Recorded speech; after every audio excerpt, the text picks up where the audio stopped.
Capítulo 33. Oh Dios, ¿en dónde estás? Los días parecían interminables para los prisioneros de la cárcel de Liberty. Durante los primeros meses que estuvieron encarcelados, a menudo recibían visitas de familiares y amigos que les llevaban palabras de aliento, ropa y comida.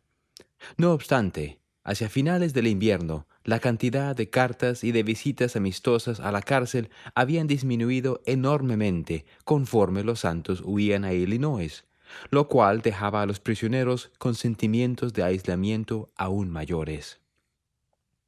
En enero de 1839, intentaron apelar las acusaciones ante un juez del condado, pero solo se liberó a Sidney Rigdon, quien se hallaba gravemente enfermo y bajo fianza. El resto, José, Hiram, Lyman White, Alexander McRae y Caleb Baldwin, regresaron al calabozo en espera del juicio, que tendría lugar en la primavera boreal. La vida en la cárcel desgastó a José. Había hostigadores que se asomaban por las ventanas enrejadas para mirarlo con expresiones burlonas en el rostro o gritarle obscenidades. Con frecuencia, tanto él como los demás prisioneros no tenían más que una pequeña hogaza de pan de maíz para comer. El heno que habían utilizado a manera de colchones desde diciembre se hallaba aplanado y ya no era para nada cómodo. Si encendían una fogata para tratar de evitar el frío, el calabozo se inundaba de humo y se ahogaban. El día de comparecer ante el juicio se acercaba pronto, y cada uno de aquellos hombres sabía que había una gran posibilidad de que los condenara un tribunal tendencioso y se les ejecutase. Intentaron escapar en más de una ocasión, pero los guardias los atraparon todas las veces. Desde que había recibido su llamamiento divino, José había seguido adelante y había afrontado la oposición, esforzándose por obedecer al Señor y congregar a los santos. Aún así, y por mucho que la iglesia hubiera prosperado con los años, ahora parecía hallarse al borde del colapso. Los populachos habían expulsado a los santos de Sion en el condado de Jackson. Las disensiones internas habían dividido la iglesia en Kirtland y habían dejado el templo en manos de los acreedores. Y ahora, tras una terrible guerra con sus vecinos, los santos estaban dispersados a lo largo de la costa oriental del río Mississippi, desalentados y sin techo. Ojalá el pueblo de Missouri los hubiese dejado en paz, pensaba José, y el estado hubiera disfrutado de calma y tranquilidad. Los santos eran buenas personas que amaban a Dios. No merecían que se les arrastrara fuera de sus hogares, se les golpeara y se les abandonara en espera de la muerte. La injusticia enfurecía a José. En el Antiguo Testamento, Jehová a menudo rescataba a su pueblo del peligro al derrotar a los enemigos de éste con la fuerza de su brazo. Pero ahora, cuando se había amenazado a los santos con el exterminio, él no había intervenido. ¿Por qué? ¿Por qué el amoroso Padre Celestial permitía que tantos hombres, mujeres y niños inocentes sufrieran, mientras quienes los expulsaban de sus casas, robaban sus tierras y ejercían una violencia inexpresable contra ellos, se libraban y no recibían castigo? ¿Por qué permitía que sus siervos fieles descendieran a una cárcel infernal, lejos de sus seres queridos? ¿Cuál era el propósito de abandonar a los santos en el preciso momento en que más lo necesitaban? «¡Oh, Dios! ¿En dónde estás?», exclamó José. «¿Hasta cuándo se detendrá tu mano?». Mientras José se debatía ante el Señor, los apóstoles en Quincy tenían una importante decisión que tomar que tenía un potencial peligro de muerte.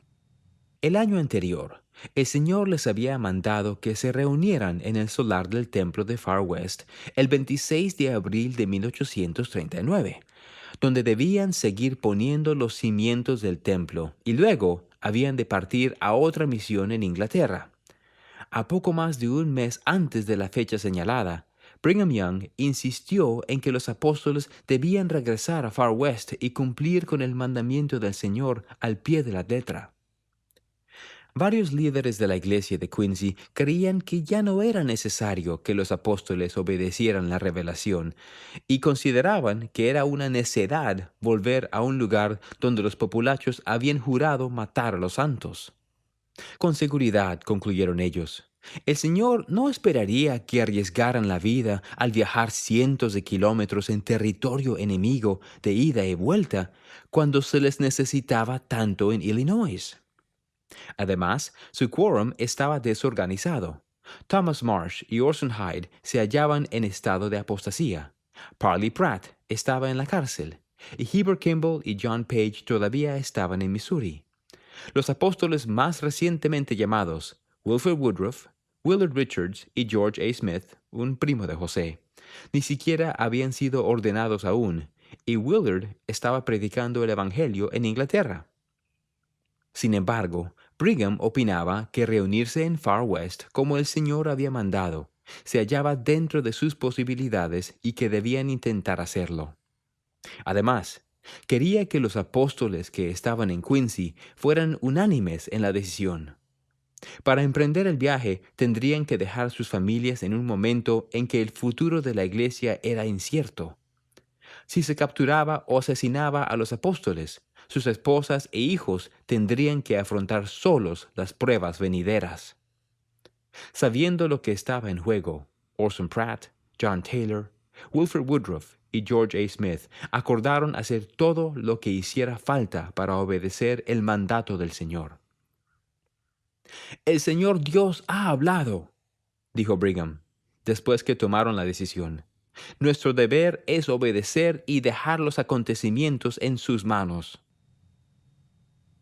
De regreso a la cárcel de Liberty, la preocupación por los santos y los agravios cometidos contra ellos carcomía a José. Por la noche del 19 de marzo, recibió cartas de Emma, de su hermano don Carlos y del obispo Partridge.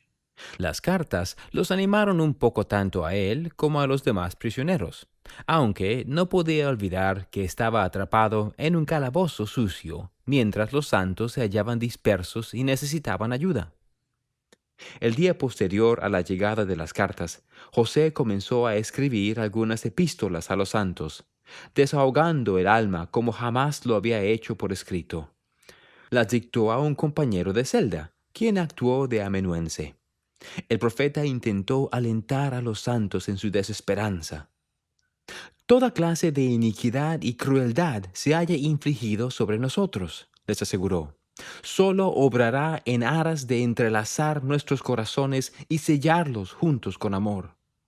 Sin embargo, no podía pasar por alto los meses de persecución que los habían conducido a su condición desesperada. Censuró al gobernador Boggs, a la milicia y a quienes habían hecho daño a los santos. «Permite que tu enojo se encienda en contra de nuestros enemigos», clamó al Señor en oración. «Y en el furor de tu corazón, vénganos de nuestras injurias con tu espada». No obstante, José sabía que sus enemigos no eran los únicos culpables. Algunos santos, incluso algunos líderes de la iglesia, habían tratado de encubrir sus pecados, satisfacer su orgullo y ambición, y usar la fuerza para compelir a otras personas a obedecerlos. Habían abusado de su poder y posición entre los santos. José dijo mediante inspiración: «Hemos aprendido por tristes experiencias que la naturaleza y disposición de casi todos los hombres en cuanto reciben un poco de autoridad, como ellos suponen, es comenzar inmediatamente a ejercer injusto dominio. Los santos rectos habían de actuar conforme a principios más elevados. Ningún poder o influencia se puede ni se debe mantener en virtud del sacerdocio», declaró el Señor, «sino por persuasión, por longanimidad, benignidad, mansedumbre y por amor sincero». Quienes intentaron hacerlo de otro modo perdieron el espíritu y la autoridad de bendecir la vida de otras personas mediante el sacerdocio. Aún así, José clamó a favor de los santos inocentes. «Oh Señor», ¿Hasta cuándo sufrirán estas injurias y opresiones ilícitas antes que tu corazón se ablande y tus entrañas se llenen de compasión por ellos? Imploró. Hijo mío, paz a tu alma, respondió el Señor. Tu adversidad y tus aflicciones no serán más que por un breve momento. Y entonces, si lo sobrellevas bien, Dios te exaltará, triunfarás sobre todos tus enemigos. El Señor aseguró a José que no lo había olvidado. Si las puertas mismas del infierno se abren de par en par para tragarte, entiende, hijo mío, que todas estas cosas te servirán de experiencia y serán para tu bien. Dijo el Señor a José. El Salvador recordó a José que los santos no podían sufrir más de lo que él había sufrido. Él los amaba y podía terminar con su dolor, pero en vez de hacerlo, escogió sufrir aflicciones con ellos, al cargar sus penas y pesares como parte de su sacrificio expiatorio. Tal sufrimiento lo llenó de misericordia y le dio el poder de socorrer y refinar a todos los que acudan a él durante las pruebas. El Señor instó a José a sobrellevarlo y le prometió que jamás lo abandonaría. Tus días son conocidos y tus años no serán acortados. Lo tranquilizó el Señor. No temas, pues, lo que pueda hacer el hombre, porque Dios estará contigo para siempre jamás. Mientras el Señor hablaba palabras de paz a José en la cárcel, Heber Kimball y otros santos de Missouri instaban incansablemente a la Corte Suprema del Estado a liberar al profeta.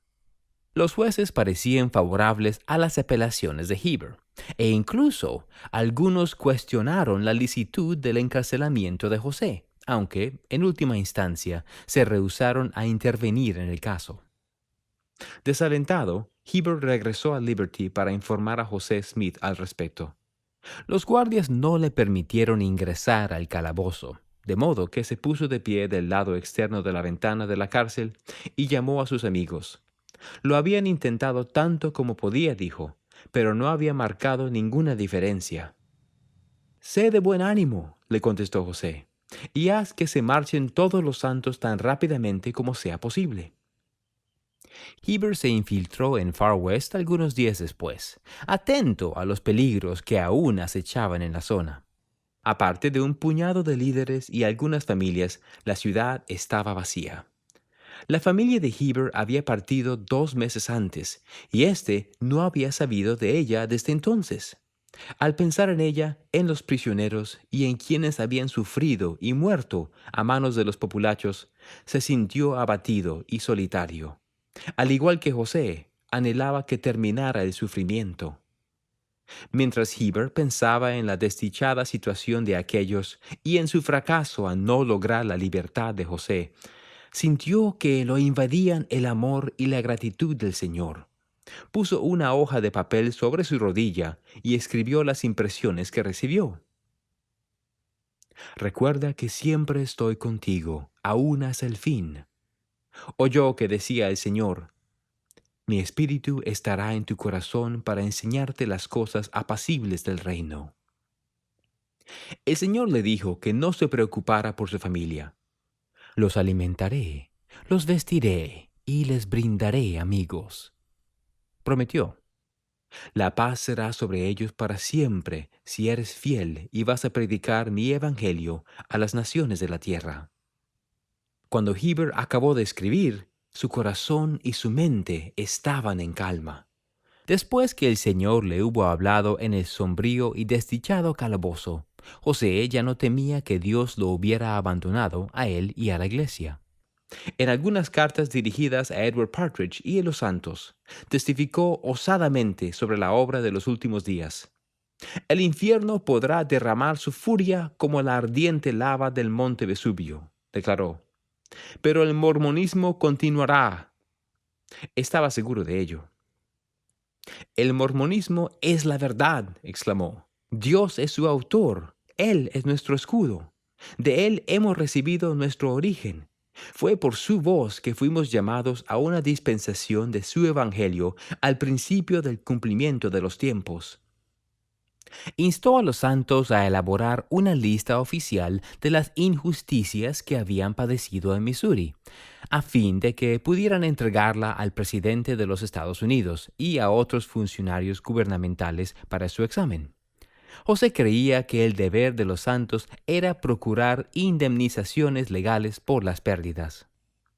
Él les aconsejó: hagamos con buen ánimo cuanta cosa esté a nuestro alcance, y entonces podremos permanecer tranquilos, con la más completa seguridad, para ver la salvación de Dios y que se revele su brazo. Pocos días después de que José enviara las cartas, él y sus compañeros de prisión dejaron la cárcel para comparecer ante un gran jurado en Gallatín. Antes de partir, José escribió una carta a Emma. «Quiero ver al pequeño Frederick, a Joseph, a Julia y a Alexander», escribió. «Diles que papá los ama con amor perfecto y que está haciendo todo lo posible por huir de la chusma a fin de poder volver a ellos». Cuando los prisioneros llegaron a Gallatín, algunos de los abogados que estaban en la sala se hallaban bebiendo, mientras una multitud de hombres perezosos holgazaneaba en el exterior y trataba de ver algo a través de las ventanas. El juez que estaba en el estrado había oficiado de fiscal en contra de los santos en la audiencia de estos de noviembre, con la convicción de que tendrían una audiencia justa en el condado de Davis. José y los demás prisioneros pidieron un cambio de jurisdicción. Se concedió la solicitud y los prisioneros partieron a un juzgado de otro condado, con un alguacil y 4 guardias nuevos. Los guardias fueron benévolos con ellos y los trataron de manera humana durante el viaje a la nueva jurisdicción. En Gallatín, José se había ganado su respeto al vencer al más fuerte de ellos en una caballeresca competencia de lucha libre. La opinión pública en cuanto a los santos también estaba cambiando. A algunos habitantes de Missouri comenzaba a disgustarles la orden de exterminio del gobernador, y deseaban tan solo dejar de lado todo el asunto y librarse de los prisioneros. Al día siguiente de salir del condado de Davis, se detuvieron en un apeadero y los prisioneros compraron whisky a los guardias. Más tarde aquella noche, el alguacil se acercó a sus custodiados y les dijo: «Beberé un buen trago de grog y me iré a dormir, y ustedes podrán hacer lo que les dicte su parecer». Mientras el alguacil y 3 de los guardias se emborrachaban, José y sus amigos ensillaron 2 caballos con la ayuda del guardia restante y se encaminaron hacia el este durante la noche. 2 días después, al tiempo que José y los demás prisioneros huían para ponerse a salvo, 5 de los apóstoles partieron en la dirección opuesta para cruzar el Mississippi hacia Far West. Brigham Young, Wilford Woodruff y Orson Pratt iban en un carruaje, mientras que John Taylor y George A. Smith lo hacían en otro con Alpheus Cutler, que había sido el capataz de los constructores del templo. Cruzaron rápidamente las planicies, ansiosos por llegar a Far West el día señalado. Por el camino hallaron al apóstol John Page, quien se dirigía al este tras salir de Missouri con su familia, y lo persuadieron a unírseles. Tras 7 días de camino, los apóstoles entraron en Far West al amparo de la luna del 25 de abril. Ya había crecido la hierba en sus abandonadas calles y reinaba el silencio. Heber Kimball, que había regresado a Far West tras enterarse del escape de José, salió de su escondite y les dio la bienvenida al pueblo. Los hombres se reunieron durante algunas horas. Luego, conforme rayaba la aurora en el horizonte del oriente, cabalgaron silenciosamente hasta la plaza principal y caminaron con los pocos santos que quedaban en la ciudad hasta el solar del templo. Allí cantaron un himno, y Alpheus hizo rodar una gran piedra hasta la esquina sudeste del solar, en cumplimiento del mandamiento del Señor de recomenzar la colocación de los cimientos del templo. Wilford se sentó sobre la piedra mientras los apóstoles formaron un círculo alrededor de él. Colocaron las manos sobre su cabeza y Brigham lo ordenó al apostolado. Al terminar, George ocupó el lugar de Wilford sobre la piedra y también se lo ordenó a él. Viendo que habían hecho todo lo que podían hacer, los apóstoles inclinaron la cabeza y se turnaron para orar en la luz matinal. Cuando finalizaron, cantaron Adam on Diamond, Adán on Diamond, un himno que expresa el anhelo de la segunda venida de Jesucristo y del día en que la paz de Sion se extenderá desde las praderas de Missouri devastadas por la guerra y llenará el mundo. Luego, Alpheus rodó la piedra hasta el lugar donde la había hallado, dejando así los cimientos en las manos del Señor hasta el día en que Él prepare una vía para que los santos vuelvan a Sion. Al día siguiente, los apóstoles viajaron unos 52 kilómetros para alcanzar a las últimas familias que luchaban por salir de Missouri. Esperaban partir pronto a Gran Bretaña. No obstante, primero quisieron reunirse con sus seres queridos en Illinois y establecerlos en el nuevo sitio de recogimiento, donde quiera que estuviese. Más o menos en ese momento, atracó un transbordador en Quincy, del cual desembarcaron varios pasajeros de aspecto harapiento. Uno de ellos, un hombre pálido y delgado, llevaba un sombrero de ala ancha y una chaqueta azul con el cuello doblado hacia arriba para disimular su rostro sin afeitar. Llevaba los pantalones andrajosos y metidos dentro de sus desgastadas botas. Dimmick Huntington, un ex alguacil de los Santos de Far West, observó cómo el desaliñado extraño ascendía las orillas del río. A Dimmick le llamó la atención algo familiar en el rostro del hombre y en su forma de andar. No obstante, no pudo precisar el por qué hasta que pudo verlo mejor. ¿Es usted, hermano José?, exclamó. José levantó las manos para acallar a su amigo. «Shh», dijo con cautela. «¿Dónde está mi familia?» Desde el escape, José y los demás prisioneros se habían mantenido en alerta y habían huido por los caminos secundarios de Missouri hacia el río Mississippi y hacia la libertad que los aguardaba en la otra ribera, más allá del alcance de las autoridades de Missouri. Dimmick, aún sorprendido de ver al profeta, explicó que Emma y los niños vivían a 6 kilómetros de la ciudad. «Lléveme donde mi familia tan rápido como pueda», dijo José. Dimmick y José cabalgaron hasta la casa de Cleveland, tomando calles secundarias que cruzaban el poblado a fin de evitar que los vieran. Cuando llegaron, José desmontó y se dirigió a la casa. Emma apareció en la puerta y lo reconoció de inmediato. Salió a carrera y lo abrazó a mitad de camino, antes de la entrada.